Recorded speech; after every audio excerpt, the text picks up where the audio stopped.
Jeps, vi skal have lidt teoretisk fysik, mens jeg går en tur her i mørket. Ja, det kan jeg jo lige sige lidt om. Jeg går her i mørket midt ude på en vej.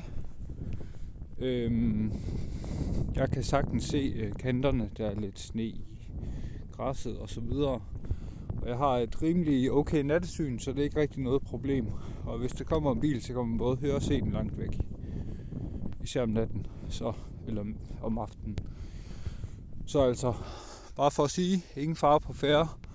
Selvom jeg går rundt i, hvad der virker på kamera til at være bælragende mørke, så er det altså ikke så mørkt. Men det er ikke det, der er pointen lige nu. Pointen er teoretisk fysik. Vi skal have universets oprindelse. Hvor kommer universet fra? Det kan der være mange teorier om. På et tidspunkt så var der en teori om et statisk univers. Det har altid været så stort, som det er. Planeterne og stjernerne, eller ja, de solsystemerne og så videre. De ligger jo bare, som de gør, i det der tomrum. Den holder ikke. Det har allerede vist sig.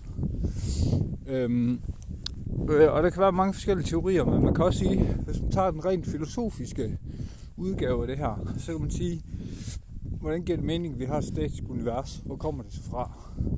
Hvad er det udenom? Er det uendeligt? Har vi bare uendeligt tomrum med uendeligt mange solsystemer og stjerner og så videre? Det er sgu svært at forholde sig til. Så hvis vi på en eller anden måde kan tale om, at universet har en eller anden form for begyndelse, så er det lidt nemmere at forholde sig til. Og så er det så, at hvis vi forestiller os, at universet har nogle modpunkter, altså noget som lagt sammen faktisk giver ingenting, ligesom plus og minus i matematik. Så så kan man jo godt på en eller anden måde argumentere for, at hvis man lader det sammen, så det er bare en gris, der hylder i noget. Så giver det ingenting. Ja. Hvad kan det være? Der er jo for eksempel stof og antistof. Lægger du det sammen, så annihilerer det og bliver til energi. Så er der selvfølgelig energi. Hvad er det modsatte af energi? Man kan sige, det er måske rum. Og det er det så ikke konkret, men lad os sige, at det hele alligevel, summen af alting i universet sammenlagt set, giver ingenting. Så er det ret genialt. For så kan man sige, at universet faktisk er en stor klump ingenting. Og set indefra er det selvfølgelig en masse ting. Vi har hus, og jeg går rundt her og snakker og så videre. Men i virkeligheden er det kun fordi, at der er nogle forskellige kræfter, der inde i universet skaber noget, der virker til at være noget, men som set udefra gør, at universet sammenlagt og set helt udefra, summen af det, er absolut ingenting. Fordi, så er det også nemmere at forklare, hvordan de opstod. Universet opstod af absolut ingenting. Og det her absolut ingenting, det er jo absolut svært at forestille sig, fordi normalt vores forestilling om ingenting, det er jo nok både, at det er mørkt og tomt. Lidt ligesom det tomme rum. Det tomme rum er faktisk ikke ingenting. Det tomme rum har udstrækning. Det har 3 dimensioner. Det er tomt. På den måde er det ikke ingenting. Absolut ingenting er ligesom noget, man kan forestille sig, det hverken har udstrækning, rum, eller ikke noget tid, heller ikke. Heller ingen masse, eller noget som helst. Og derfor er det umuligt at forestille sig absolut ingenting for os, fordi vi er vant til at sanse noget, og begribe noget, og forholde os til noget som ting.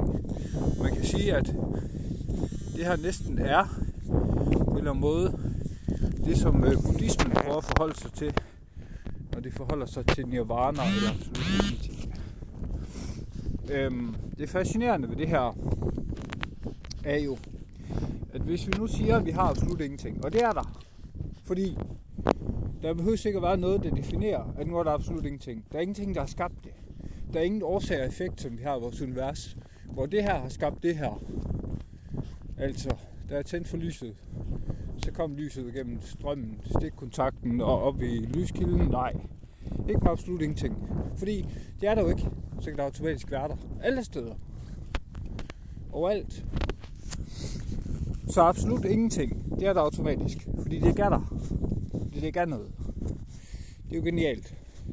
Det betyder så også, hvis der opstår noget ud af absolut ingenting, som sammenlagt og udefra set, fordi det er heller ikke tid i absolut ingenting, giver absolut ingenting, så kan det godt tillades at opstå ingenting.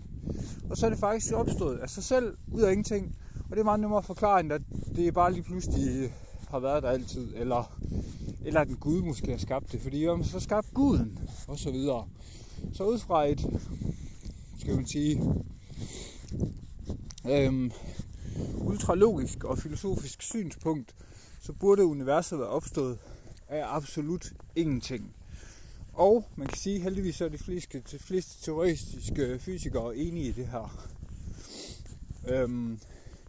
Og det er jo lidt svært det her med at forestille sig, at hvad var der før Big Bang? Der var slet ingen tid. Vi kan ikke tale om det før. Tiden var ikke gået i gang der. Tiden er en del af universet. Og tiden defineres ved, at tingene forandrer sig. Men det er fascinerende. Så, men det var teori nummer 1. Vi skal måske bruge den lidt i nogle flere sammenhænge om det her med teoretisk fysik og universet. Det vender jeg tilbage til. Super. Men tak for den her video. I hvert fald indtil videre. Hej hej.